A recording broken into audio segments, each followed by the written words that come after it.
Magandang umaga po sa inyong lahat. Palakpakan natin ang ating Panginoon at ang Kanyang salita.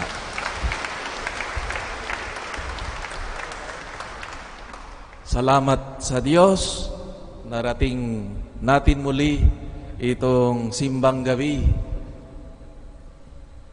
Salamat sa Panginoon sa kaloob niyang buhay sa atin. Kung ating balikan itong matatapos na taon, ilang pangyayaring di ka nais-nais o tinatawag nating desastre ang dumaan sa atin. Ang pagputok ng bulkang Taal, ang pandemya, ang lockdown, bagyong sunod-sunod. Pero sa likod ng lahat ng ito, ay narito pa rin tayo. Salamat sa Diyos. Sa simula ng ating Misa de Gallo o Misa de la Aurora, o tinatawag din nating nobena para sa Pasko ng Pagsilang, maganda sigurong sariwain natin ang pakay nitong pagsisimba natin. Ng madaling araw o ngayon mayroon na rin sa gabi para sa mga hindi nakakagising o dahil sa iba't ibang gampanin sa buhay. Ano nga ba ang pakay nitong nobena ng bago magpasko? Ayon sa bigyan tayo ng special privilege upang magdiwang nito mula sa Roma, ang sinasabing dahilan nito o pakay nito ay para sa ikatatag ng pananampalatayang Kristiyano Katoliko dito sa ating bansa. For the strengthening of our Catholic faith in this land. Ang pananampalataya ay parang halaman, ang inyong plantito o plantita. Inaaruga, inaalagahan, iniingatan. Hindi pwedeng itinanim na, period. Ito'y inaalagaan. Lalong-lalo na sa mundo natin ngayon, no? Ang daming nalilinlang kaya ng mga Katoliko. Narinig si ganito, ng ganon, ayun, sumunod na. Nung nasa Spain ako o sa Roma, mga kapwang Filipino, mga Katolikong sarado, sabi nga nila. Pagdating doon, wala na. Mas pagano pa kaysa pagano, sabi nga nila ng mga iba. Kaya kailangan nating mapatatag ang ating pananampalataya. At sa mga araw na ito, mga buwan na ito ng pandemya, ayun, nakita natin yung halaga rin ng pananampalataya natin. Na siya lamang ang ating kapitan natin, ang Panginoon at ang ating pananampalataya. Kaya ang tanong ay, paano ba mapatatag ang pananampalatayang Kristiyano Katoliko? Ito, yung ginaganap natin. Ang gawaing pagsamba, worship, pakikipag-ugnayan natin sa bukal ng grasya, ng awa at buhay. Ang Diyos na naging kapwa natin si Jesus, ang banal na diwa. Kaya nga, sana hindi lamang itong simbang gabi, 9 days, ang ideal nga natin ay para kagaya ng pagdidilig, pag-aaruga natin sa halaman, hindi pwede isang taon mo lang diligin ang iyong plantito o plantita. Kailangan malimit. Kaya sana hindi lamang itong maganda na ginagawa na natin itong novena, pero sana hindi lang nagtatapos sa novena, kundi linggo-linggo ang pagdiriwang natin ng pagtatagumpay ni Kristo sa kamatayan at kasalanan. Kaya napakaganda na mayroon tayo nito, pero sana wag magtatapos nitong dito sa ating simbang gabi o Misa de Gallo. Higit kaysa ating mga, alam ko may mga dala-dala siguro tayong mga hiling sa Panginoon, may mga intensyon, panata siguro natin. Okay yan naman, no? Kasi ang Diyos na nakakaalam ng ating mga pangangailangan,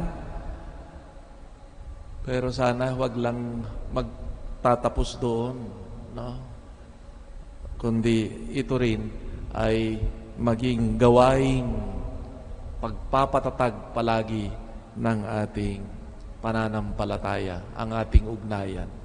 Yung ating, kagaya ng sabi ko, kahit anong bagay, hindi pwede minsan lang. Hindi ka naman minsan lang maligo isang taon o magdilig ng isang taon, kundi ito'y regular para ito'y umugat at lumakas. Pangalawa, napapalalim natin ang pananampalataya sa gawaing hindi lamang pagsamba, kundi pag-aaral, pagpapalalim ng ating kaalamang pananampalatayang Kristiyano, Katoliko. Papaano? Ito, bahagi na rin nito yung ating pakikinig sa salita ng Diyos, pag-aaral nito. Itong lockdown, pandemya, ay nagdala ng napakaraming Bible online study, for example. Online catechism, online apologetics, para tulungan tayo sa ating pananampalataya. Kaya naway, ang daming mga makikita natin ngayon, hindi mo na kailangan pumuntang mag-enroll pa sa School of Theology o kung saan, kundi nandyan, ibinabahagi sa ating pagpapalalim. At ito na rin, kasama na rin sa ating pagsamba, yung ating pagninilay sa salita ng Diyos. Isa pang sangkap, ika nga, para mapatatag ng ating pananampalatayang Kristiyano, Katoliko, ay ang ating pagkapit at debosyon sa mahal na ina. Akayin tayo ni Maria, sigurado, patungo at palapit sa kanyang anak. Kaya itong simbang gabi, isang sangkap din, sabi nga natin, ito isang debosyon din sa mahal na ina. Kaya mamaya, pagkatapos ng komunyon, at tayo'y mananalangin, pararangalan natin ang mahal na ina sa pamamagitan ng awit, ng insenso, at kung kayo'y may dala ng mga ilaw at kandila o bulaklak, pwede rin kayong magdala. Pwede nating dalhin sa harapan niya bilang pagkilala at pasasalamat at paghingi na rin ng kanyang paggabay sa atin. So ito yung mungkahi ng simbahan na maging pakay, ika nga, ng ating pagsisimba. Palalimin, patatagin ang ating pananampalatayang Kristiyano, Katoliko. At kaugnay nito, usapin ng pananampalataya, itong darating na taon, 2020, ay pinagdiriwang natin, alam nyo na siguro, yung 500 years of Christian presence in this country. 50 taon mula nung dalhin dito sa ating ang pananampalatayang Kristiyano, Katoliko. Salamat sa pagpupunyagi ng mga misyonero, mga Espanyol, ay nakilala din natin si Kristo at ang ating pananampalatayang Kristiyano. At ang motto nitong taong 2021 ng Simbahang Katolika dito sa Pilipinas ay gifted to give. Pinagkalooban upang magkaloob. We have been gifted by God through the ministry, the mission of missionaries of our faith, of our Christian faith. We have received so much in terms of faith. Now, it is also time to give. Kaya nga itong taon na ito ay tinatawag na taon ng misyon. Missio agentes, sabi nga nila. Ipahayag din itong pananampalatayang ating tinanggap. Kung ang grasya ng pananampalataya ay pananampalataya ay kaloob ng Diyos, ay ito rin bahagi din ng ating misyon ang ibahagi nito. Kaya yung ating Belen, napansin nyo siguro yung motive, hindi yung usual na sabsaban. Ito may bangka, may krus, no? Yung pinapaalala natin yung pagdating ng pananampalataya dito sa ating bansa, dala ng mga misyoneros, no?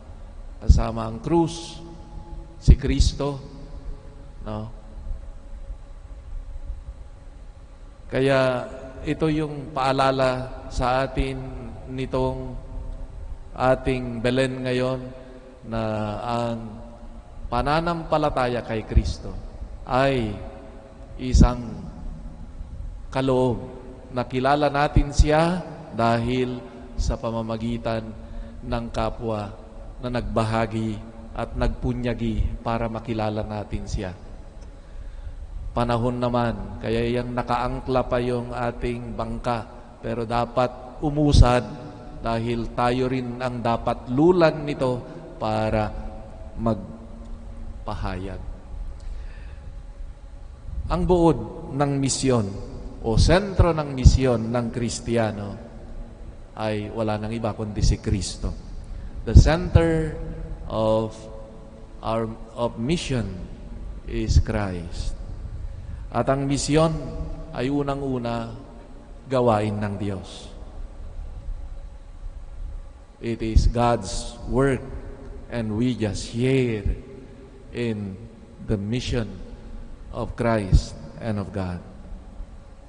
Ang ebanghelyo natin ngayon ay naglalarawan ng pamamaraan ni Kristo sa kanyang misyon.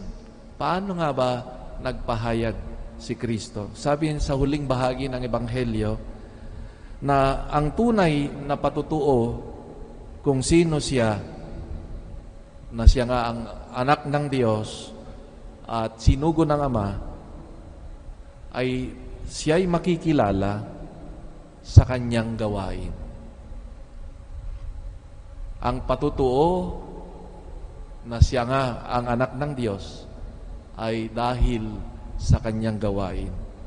Kung ang patutuo man ng tungkol sa kanya mula kay Juan Bautista o ibang propeta o sa banal na kasulatan, pero ang katotohanang witness, patutuo tungkol sa kanya ay ang kanyang sariling gawain o misyon, ang sariling gawain mismo ni Kristo. At ano nga ba itong mga gawain ni Kristo na nagpatutuo na siya nga ang sinugo ng Ama?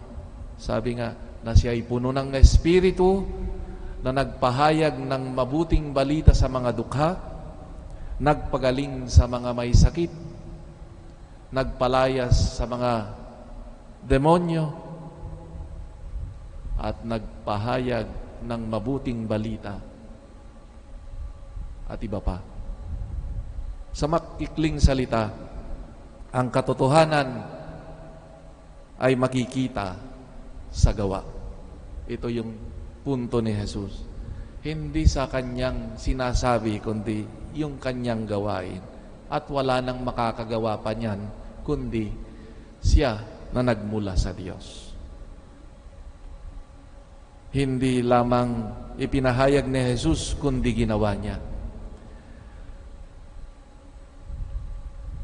Kaya nga, yung makikita ninyo kahit itong ating misa, hindi nagtatapos lang dun sa pagpapahayag ng mabuting balita, kundi nagtatapos doon sa gawain ng sakripisyo, pagbibigay ni Jesus. What is proclaimed in the Word of God is completed, fulfilled in the act of sacrifice. May kasabihan kami sa Ilocano, aramid pakakitaan. Sa gawa, makikita. Aramid pakakitaan. Ang tunay na sukatan ng katotohanan ay hindi yung ganda ng diskurso o dami ng pangako o salita lang, kundi ang gawa. It is in the concrete deeds of goodness where we find the truthfulness and authenticity of our words and declarations. Aramid pakakitaan. Amen.